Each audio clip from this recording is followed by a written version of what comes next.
I'm Will Lord. Welcome to my new prehistoric adventure at Göbekli Tepe.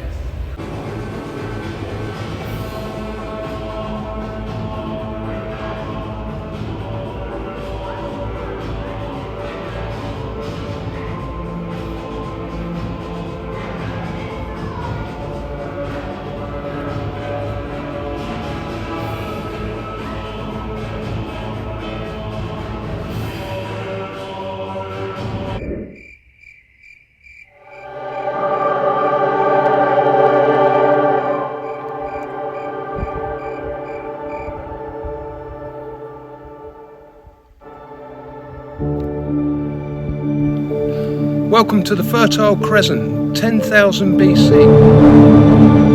I'm going to take you on an amazing journey. I'm not going to give you the answers, they've been lost in time.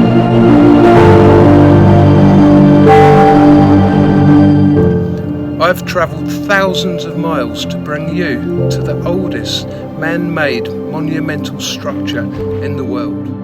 What you are looking at is over 30 standing monoliths which have been intricately carved by ancient man, depicting creatures that played an important part in their economic, cultural and symbolic lives.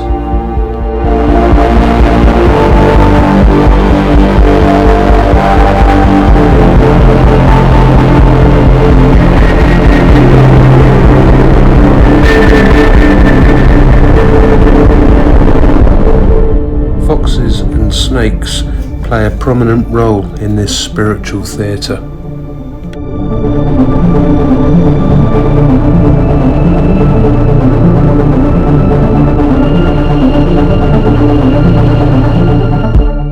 Symbolically, we see shapes here, and in an effort to interpret these shapes, I regard the mirror image as something we could suggest as above, so below, which could be compounded by the fact that ancient man actually buried these temples, while their function could quite easily have been used in a much more prolonged way.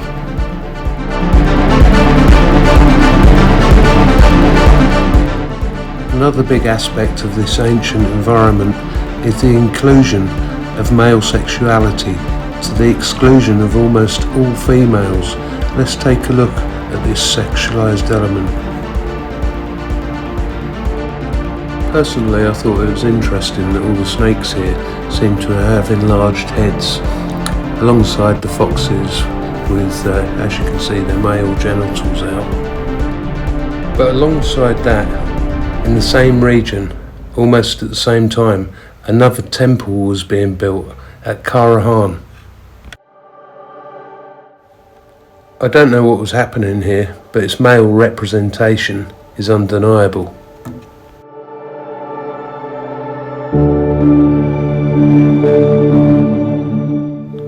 Also, quite interestingly, the monoliths in the centre will not really stand up unsupported on their own, so this is suggesting that these had a roof on top, covering the whole place in.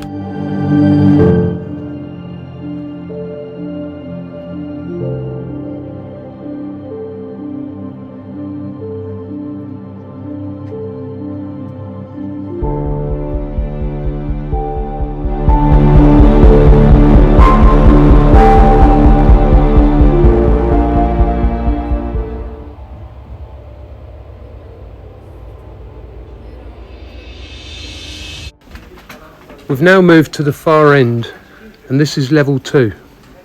It's going up the hill, and things are beginning to change. Taking a quick look down here, you can see a bowl at the entrance and what looks quite a lot like a quernstone. And to our right we have the lion's enclosure, where there was the only image of a woman.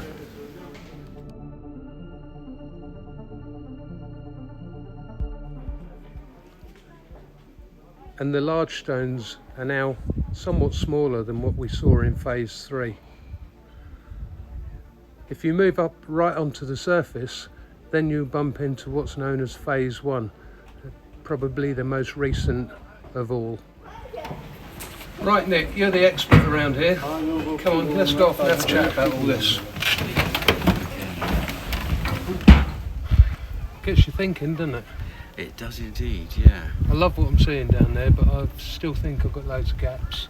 Yeah, there's context, okay? This site is here as a gathering point for peoples from across this considerable landscape, but I think what's also important is, and there's potential here for misunderstanding, because originally this place was described as a shorthand as the place where agriculture was invented.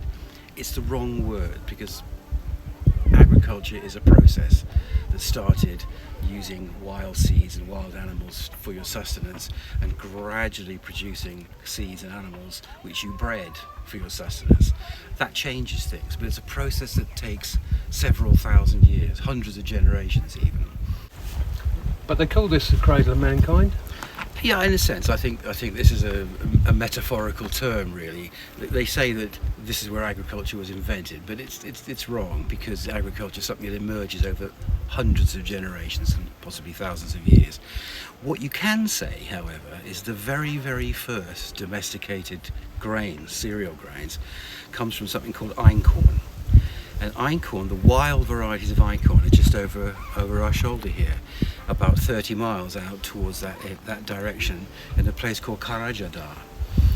So it does start here, but the process of changing wild species into domesticated species is considerable. But this is where it happened. But it wasn't an invention. Nick, I felt I was in two worlds in there. One in the lap of the gods and one furnished in an ancient land below.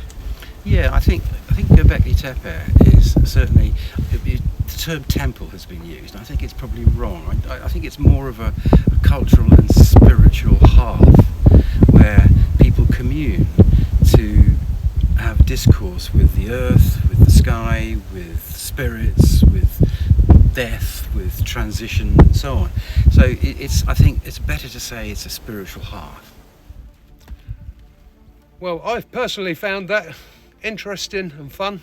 I hope you did too. You've been watching Will Lord on his new prehistoric adventures. Are you ready to go on a little further, Nick? I think we are. Let's go.